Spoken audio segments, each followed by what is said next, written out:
নমস্কার সবাইকে, সবাই কেমন আছেন? আমি তৃষ্ণা আপনাদের জন্য নিয়ে আসছি নতুন একটা ভিডিও। আর সবাইকে জানাই ঈদ মোবারক। তো আজকে একটা সবজি রান্না করব। তো কড়াইতে আমি সরিষা তেল দিয়ে দিয়েছি। এর মধ্যে এখন আমি বড়িগুলো একটু হালকা ভেজে নেব। বেশ কয়েকটা বড়ি নিয়েছি। বড়িগুলো সুন্দর করে লাল লাল করে ভেজে নেব।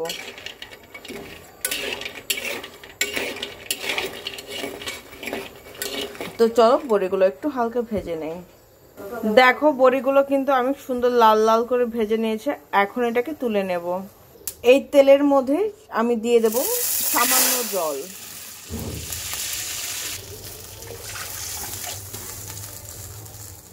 এইখানে আমি নানা ধরনের সবজি কেটে নিয়েছি। আলু, বেগুন, ক্যাপসিকাম, তোমার করলা, সাজনা, মিষ্টি লাউ, তারপর গাজর, মানে আমার ঘরে যা যা ছিল সবই দেওয়া হয়েছে। এখানে পেঁপে। তো এখন এই জলটার মধ্যে এই সবজিটাকে দিয়ে দেব।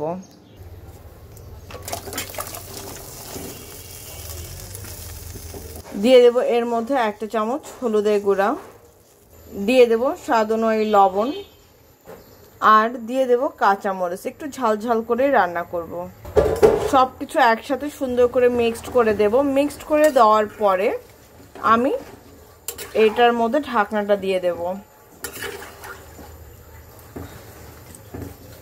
তো চলো এখন আমি সবজিগুলো সেদ্ধ হতে দেই। সবজিটা সেদ্ধ হতে থাক।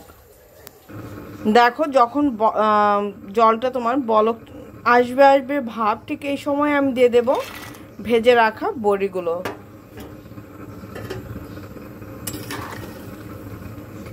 তো চলো এখন এটাকে সবজিটাকে খুব সুন্দর করে সেদ্ধ করে নেই। আমি কিন্তু খুব বেশি ঝোল রাখবো না, আবার কমও রাখবো না। এটা বুঝে শুনে একটা ঝোল রাখতে হবে।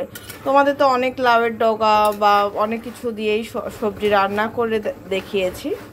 আজকে না হয় একটু ভিন্নভাবে ভিন্ন আছে রান্না করে দেখাচ্ছি। আশা করছি তোমাদের কাছে ভালো লাগবে।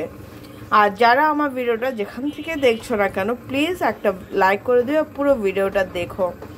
দেখো তোমরা কিন্তু ভিডিওটা দেখো, কিন্তু কেউ পুরো ভিডিওটা ওয়াচ করো না বলে আমার ওয়াচ টাইম দিন দিন কমে যাচ্ছে।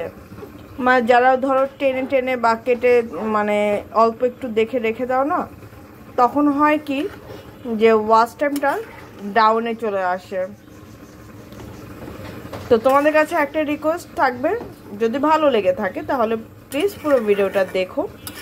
আর ভালো লাগলে বেশি বেশি করে তোমাদের ফ্রেন্ডসকে আত্মীয়স্বজনের মধ্যে শেয়ার করতে ভুলো না প্লিজ। দেখো আমার কিন্তু সবজিটা সেদ্ধ হয়ে গেছে। এখন আমি এটাকে সম্বার দেব। কড়াইয়ের মধ্যে দিয়ে দিয়েছি সরিষা তেল।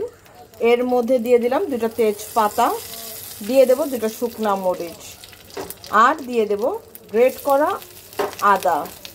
এই তিনটাকে একটু সুন্দর করে ভেজে নেব। দিয়ে দেব 5 ফোড়ন। তো এখন আমি এই সেদ্ধ করা সবজিটাকে, যে সম্বারটা আমি বানিয়েছি আদা, তেজপাতা, শুকনা মরিচ আর 5 ফোড়ন, এর মধ্যে ঢেলে দেবো। তো চলো আগে একটু ঢেলে দিয়ে নেই, তারপর তোমাদের সাথে শেয়ার করছি। সম্বার দেওয়ার পর এর মধ্যে দিয়ে দেবো 1 চামচ জিরার গুঁড়া, দিয়ে দেবো সামান্য পরিমাণে চিনি। এইবার সব কিছু একসাথে সুন্দর করে মিক্সড করে দেব। 1 মিনিট এটাকে একটু রাখবো, রাখার পরে নামিয়ে নেব। তো চলো 1 মিনিট অলরেডি হয়েও গেছে। তো চলো এবার এটাকে নামাই। নামানোর পর তোমাদের সাথে ফাইনাল লুকটা শেয়ার করে। তো চলো এখন নামাবো। তো এই হচ্ছে আমার ফাইনাল লুক। কেমন হয়েছে সেটা কিন্তু অবশ্যই জানিও। তোমরা রুটি দিয়েও খেতে পারো বা খিচুড়ির সাথেও খেতে পারো। তো আজকের জন্য এই পর্যন্ত। সবাই ভালো থেকে সুস্থ থেকো, আমার জন্য আশীর্বাদ করো, আমি যেন ভালো থেকে সুস্থ থেকে তোমাদের জন্য নিত্য নতুন ভিডিও আনতে পারি। So tata. পুরো ভিডিওটা দেখো প্লিজ প্লিজ প্লিজ, পুরো ভিডিওটা দেখো।